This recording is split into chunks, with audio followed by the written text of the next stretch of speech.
All right, I want you to take a really close look at this number on your screen, 12,222,000. Just let that number wash over you for a second. It's huge, right? But here's the thing. That's not just a number. It's not an abstract figure on a chart. Every single one of those digits represents a person, a real human being with their own story, their own hopes, their own dreams, and yeah, probably a whole lot of anxieties. We're talking about the estimated number of people who are on track to graduate from university and step out into the job market in China in 2025. Now, to give you a sense of just how massive this is, the Ministry of Education is reporting that this is an increase of 430,000 people from the year before. Just the increase alone.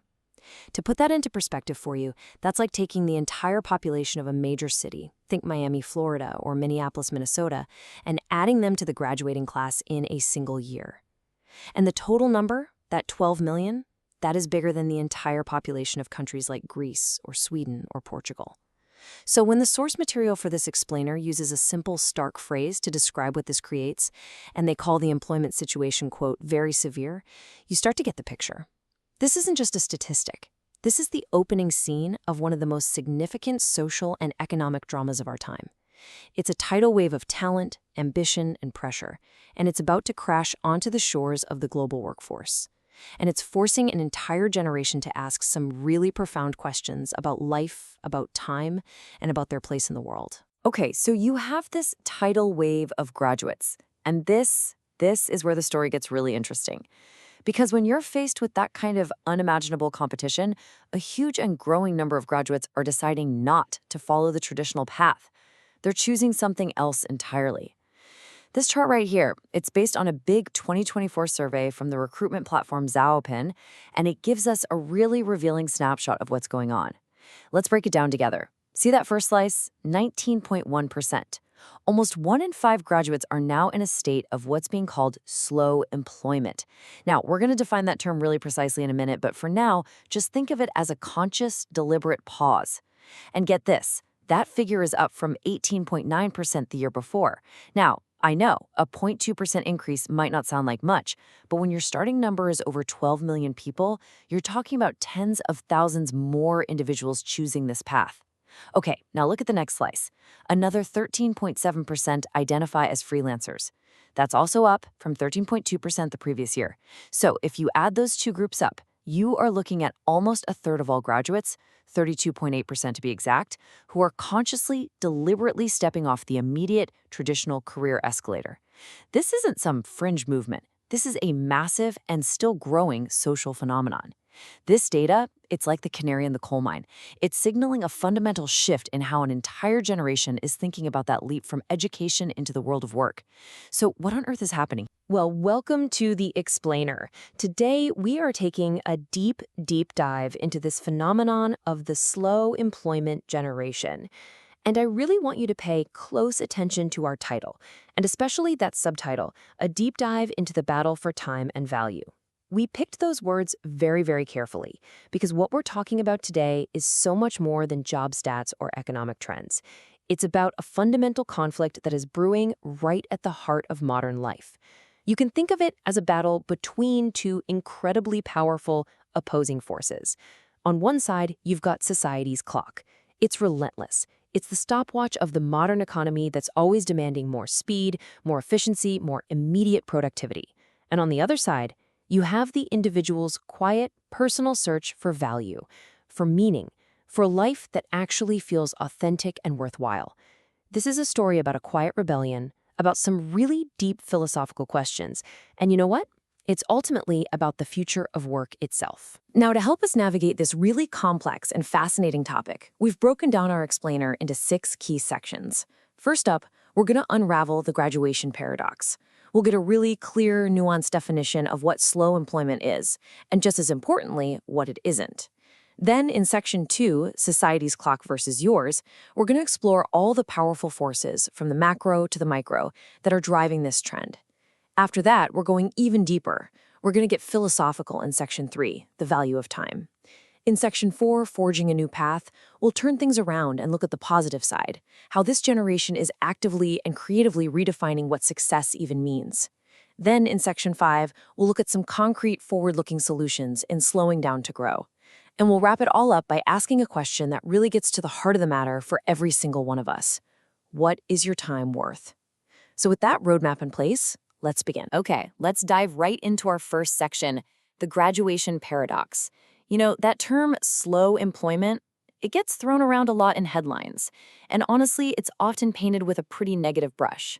The implication is often laziness or maybe indecision. But if we really want to understand what's happening, we have to get past those simple, kind of judgmental labels.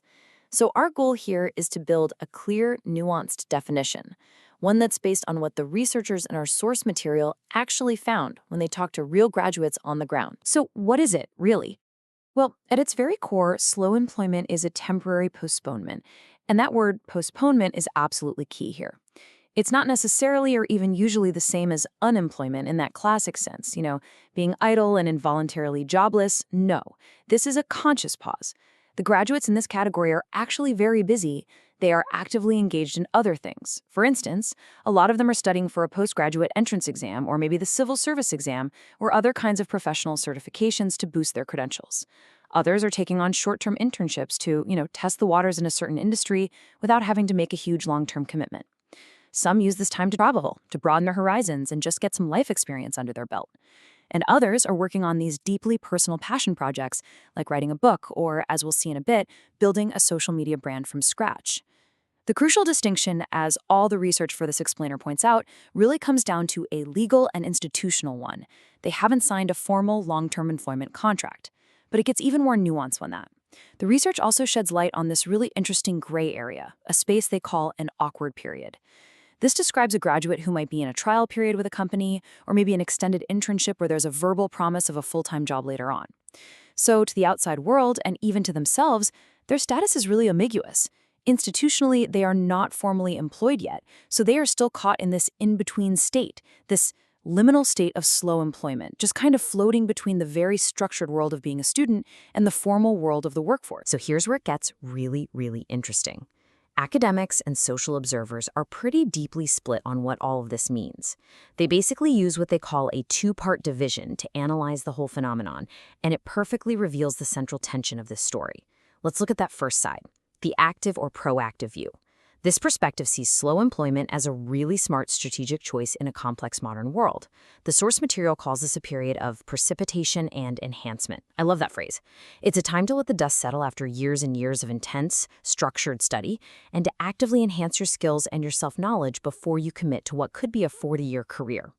This view argues that these graduates are wisely shifting away from what's called survival employment, just taking any old job to pay the bills, and they're moving towards developmental employment, which is all about finding a role that truly fits their skills, their values, and their long-term goals.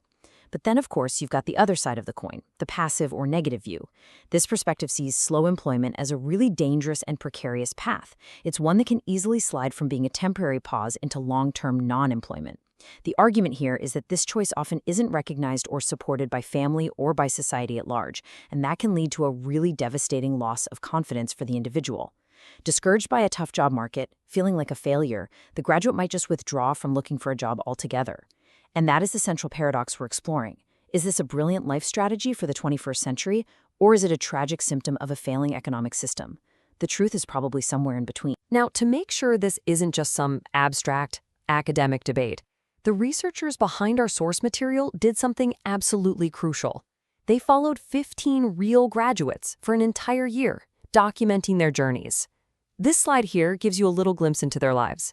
These aren't just data points. These are people with unique stories that perfectly illustrate all the concepts we're talking about. So let's meet a few of them. First, you've got A1. He's a 22-year-old man who narrowly failed the incredibly competitive postgraduate entrance exam. Now, instead of just giving up or grabbing a random job, he's decided to spend a whole year at home, supported by his family, studying to retake it. This path is actually so common it has its own name, Erschan, which means the second battle. His story is a really clear case of slow employment for the purpose of further study. Then there's A3. She's a 23-year-old woman who majored in media but has zero interest in a traditional 9-to-5 office job. She is passionate about social media and is pouring all her time and energy into building a career as a vlogger. She's actively creating content, she's building an audience, and she's even starting to earn an income from it. Finally, you have C1. He's a 22-year-old man from a small town who calls himself a Shanghai drifter. He's been working a series of grueling gig jobs, everything from being a food delivery rider to a warehouse career, just to survive in the big city and start paying off his student loans.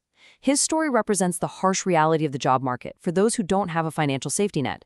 We're going to keep coming back to the stories of A1, A3, and C1 throughout this explainer, so we can see how these big societal ideas are actually playing out in their individual lives. So now we've defined what slow employment is, and we've even met some of the real people who are living it. But the really big question is still hanging in the air. Why is this happening now and on such a massive, unprecedented scale? Let's move into section 2 and see how this all builds. We're about to explore the powerful forces that are at play here, and we're going to zoom out to look at this from 3 different levels. The macro level of big societal structures and norms, the meso level, which is family and schools, and finally, the micro level of the individual graduate's own choices and values. The researchers who are behind our source material put forward a really powerful and, I think, provocative central idea. They frame slow employment not as laziness and not as indecision, but as a silent rebellion. Think about that for a second. It's a quiet but incredibly profound act of resistance. But a resistance against what? Well, it's a resistance against the traditional, unspoken, but deeply ingrained rule that has governed generations. You go to school, you graduate, and then you immediately get a job. It's seen as this ironclad sequence. This rebellion isn't some loud protest in the streets with signs and slogans. No, it's a deep, personal, and internal reevaluation of what work even means. It's a fundamental challenge to a standardized life timeline that a lot of young people just don't see as valid or desirable or maybe even achievable anymore in the 21st century. And this slide right here perfectly illustrates the timeline that they're rebelling against. This is what the influential sociologist G.H. Elder called the life course, a standardized, linear path that modern industrial society has traditionally expected pretty much everyone to follow, in order and on time. You see the stages there. They're meant to be sequential: education, then graduation, which is supposed to trigger immediate employment. That job then provides the financial stability for family formation, and you stay on that track until you hit retirement. In this theory, graduation is what's called a key node, a really critical transition point. So, according to the research, choosing slow employment is a radical act because it violates this social time norm. From a macro societal perspective, it's seen as this abnormal derailment from the expected order of things. Society, and especially the state, tends to view its youth as its most valuable human capital, right? The engine for economic growth.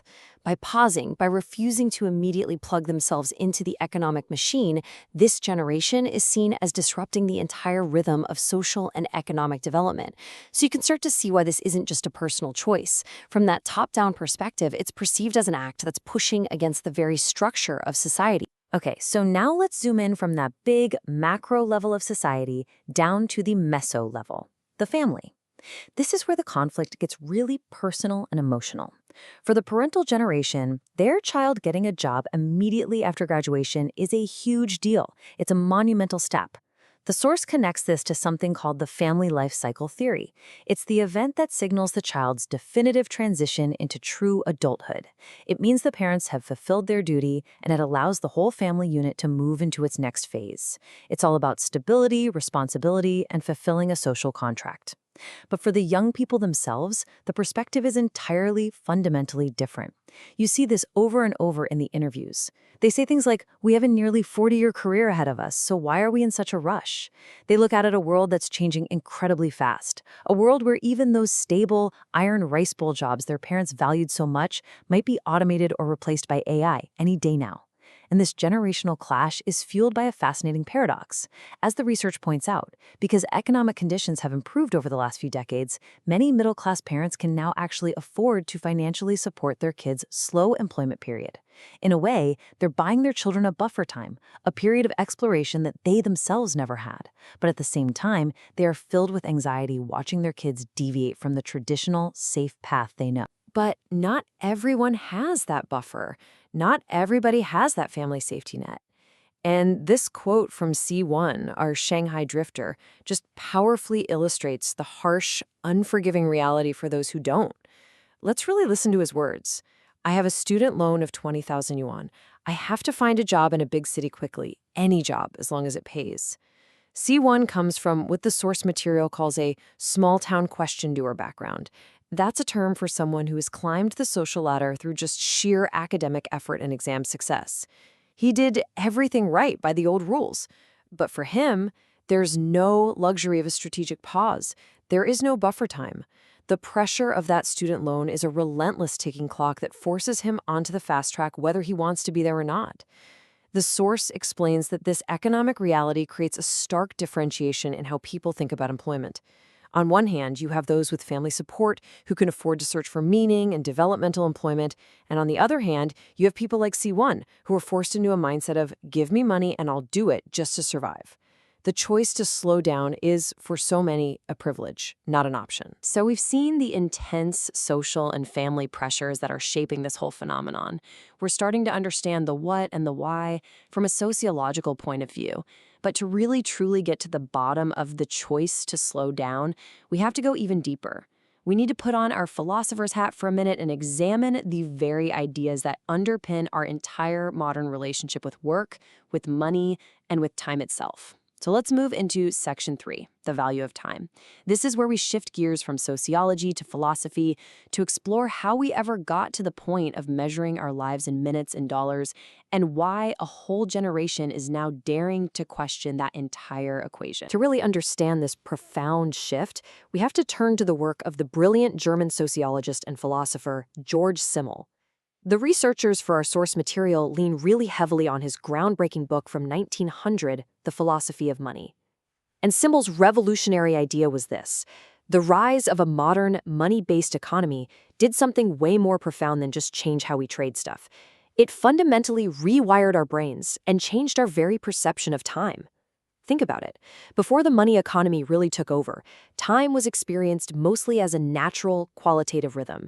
The sun rising and setting, the seasons changing, the cycle of planting and harvesting. But money, with its cold, hard, numerical precision, it transforms time. It turned it into a quantifiable, calculable, and exchangeable resource. Time became abstract, linear, and uniform for everyone. It became something you can spend, save, waste. And, most importantly, sell. As Simmel puts it in this really powerful quote, money became the absolute means, the ultimate tool for achieving any end. And in that process, time itself got monetized. So the big question is, how does this monetization of time actually play out in our day-to-day lives? Well, the research suggests it happens in a few key steps. First, you have the foundational belief that time is money. It takes hold and it becomes this core, unquestioned assumption of modern life. Once that's in place, the logical next step is that efficiency and speed become the ultimate goals. It just makes sense, right? The source calls this the core logic of the fast era that we all live in, a culture that is obsessed with productivity hacks, with multitasking, with compressing time to squeeze out the maximum possible output. This leads us, inevitably, to step 3. Life itself becomes this frantic race, a rat race as we call it, to cash in on our limited time for the greatest possible economic return. We are always running, always optimizing. And the final and kind of tragic outcome, according to these thinkers, is that we become slaves to time. We become what the source calls people chasing time. We're so focused on the quantitative value of our hours, how much money they can earn, that we completely lose sight of their qualitative value, their richness, their texture. And this relentless chase leads directly to what the source describes as a hollowing out of life's meaning. And this whole philosophical crisis really brings us to one of the oldest and most fundamental questions about work. Do we work to live, or do we live to work? The source material brings in other major thinkers to explore this very question. It references, for example, Zygmunt Bauman's critique of the modern work ethic, where work grows from being just a part of life to becoming the central, all-consuming goal of life. And it's all based on this mistaken belief that all our happiness and self-worth is somehow tied to professional and financial success. The research also brings in Karl Marx's powerful concept of labor alienation.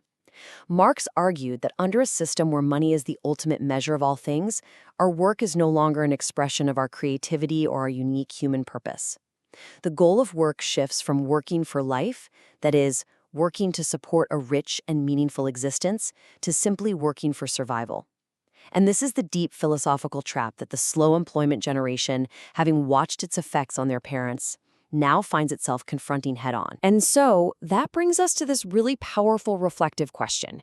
In a world that constantly, relentlessly tells us to go faster, to be more productive, to optimize every single second of our existence, is the act of deliberately, consciously slowing down. Is it more than just a pragmatic career choice? The source material strongly suggests that, yeah, it is. It's a form of protest. It's a philosophical stance. It's a quiet but defiant attempt to reclaim time's richness, its depth, and its meaning from a system that wants to reduce it to just a number on a payslip. It's a statement. It's a statement that says my time, my life, is worth more than just what it can earn in the marketplace. Okay, so we've deconstructed the immense social, familial, and philosophical pressures that have created this whole crisis of time and value. But now it's time to talk about the reconstruction. How are these young people actively responding to all this? How are they adapting and building new models for work and for life? Let's move to section 4, forging a new path. In this section, we're going to shift our focus to the creative, the resilient, and often really inspiring ways that this generation is redefining what a successful career and really a successful life actually looks like. One of the most fascinating concepts in the source material is this fundamental shift in how people think about their careers. The traditional path, the one their parents followed, was all about linear progression. A steady, predictable climb up a single corporate ladder, usually within one company or one industry. But this generation, they operate completely differently. The research introduces this brilliant term for it, nodal leapfrogging. It stands in such sharp contrast to their parents' linear struggle view of what a career should be. So what exactly is a node? Well, a node can be almost anything. A freelance gig, a short-term project, a period of study for a specific new skill, a volunteer position, a travel experience, an internship. The idea isn't to climb. The idea is to explore. You move between these different nodes, and all along the way, you're gathering diverse skills, different experiences, and deep self-knowledge. And then, when the time is right, you leap to the next opportunity, which might be in a totally different field. It creates a career path that looks way more like a web or a constellation than a simple ladder. It's a flexible, nonlinear, and deeply personal journey of discovery that's perfectly adapted to a world that's changing really, really fast. And this brings us right back to A3, the aspiring vlogger. Her story is the perfect real-world example of this new nodal path in action. Read her words carefully. I have over 20,000 fans. I make good money from live streaming. I feel like I'm already employed in a job I love. Now, if you look at her through a traditional lens, A3 is unemployed. She hasn't signed a contract, she doesn't have a boss or an office to go to. But in reality, she has forged her own path. She's created her own value, she has cultivated her own audience, and she's generated her own income, completely outside of the traditional system. The source calls this value creation, and it's something that's enabled by new technologies that have removed all the old gatekeepers. But what's most crucial here is that she feels that what she is doing is meaningful work. In her own mind, she has completely moved beyond the whole concept of slow employment. She's already living her career on her own terms. So, this new reality, this world of nodal careers, of self-created value, of a philosophical rejection of the fast era, it poses a major challenge to all our existing institutions. Society can't just slap a negative label on this trend and hope it goes away. It has to adapt. So, how can it do that? This brings us to the constructive, forward-looking part of our explainer. Section 5, slowing down to grow. Here, we're going to examine the concrete recommendations that the research puts forward for how we can all move forward. The first, and maybe the most important set of recommendations, really focuses on the human element. The research is crystal clear that this transition period, this slow employment phase, can be filled with anxiety, with confusion, and with crippling self-doubt. So step 1 has to be providing robust psychological and value guidance. What does that look like? Well, it means making mental health services easily accessible through universities and communities, and destigmatizing the need for support during what is a really stressful stage of life. It also means radically shifting career counseling. It needs to move away from just matching a student's major to a job title and instead focus on helping graduates explore their personal values, their strengths, and their interests to find work that genuinely aligns with who they are. It means creating and funding peer support networks so graduates know that they are not alone on this journey. And finally, it means actively encouraging self-reflection on life's meaning. through things like structured career planning courses, workshops, and mentorship programs. Next, the recommendations get super practical. If this nodal career path is the new reality, then society needs to build a much more diverse and flexible ecosystem of opportunities that goes way beyond the traditional 9-to-5 job. This means things like offering government subsidies for vocational training, so graduates can pick up new, in-demand skills in fields like tech or the green economy during their slow period. It means working with companies to create more structured, paid, and meaningful internship programs that offer real experience, not just making coffee. For those entrepreneurial spirits out there like A3, it means fostering entrepreneurship through things like incubators that can provide seed funding, mentorship, and legal support. And finally, it means officially recognizing and promoting platforms for volunteering and for gig work, and then building social safety nets like healthcare and retirement that are portable and not tied to a single employer. And the final recommendations are about deep, systemic change. Because this isn't just about helping individuals navigate a broken system, it's about fixing the system itself. This means institutional reform. Companies and governments need to actively promote flexible work arrangements and fundamentally rethink the rigid, industrial-era social time structures, like the 9-to-5 workday, that just don't fit our world anymore. It's about building a more elastic, more humane society. And at the same time, we need to embrace the positive potential of technology. The research suggests using AI for highly personalized career matching that goes way beyond just keywords on a resume to align with a person's core values and skills. It also points to leveraging massive online learning platforms. It specifically mentions Coursera as an example to provide accessible, affordable, world-class skill building. This combination empowers graduates to use their buffer time not as a period of stagnation, but as a period of profound growth and investment in themselves. We have journeyed through some staggering data, some complex sociology, some deep philosophy, and the potential solutions for what is truly a global phenomenon. And that brings us to our final concluding section. It's a moment to zoom all the way out and reflect on the central, unifying theme of this entire explainer. What is your time worth? You see, slow employment is not just a trend. It's a question. It's a question that an entire generation, armed with more education than any that came before it, is asking of our society.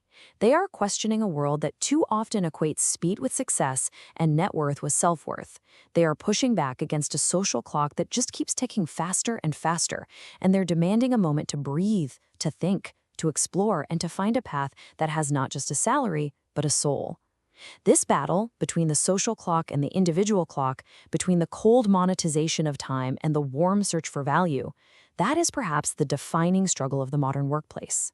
The stories of A1 studying for his second battle, of A3 building her own world as a vlogger, and of C1 drifting through Shanghai just to survive, they show us that there are no easy answers here. Their journeys are so vastly different, yet they force all of us, no matter our age or our profession, to confront the same fundamental challenge. And so we'll leave you with the question that's on the screen, the question that this entire generation is forcing us to answer, not just for them, but for ourselves. In the end, what is your time truly worth?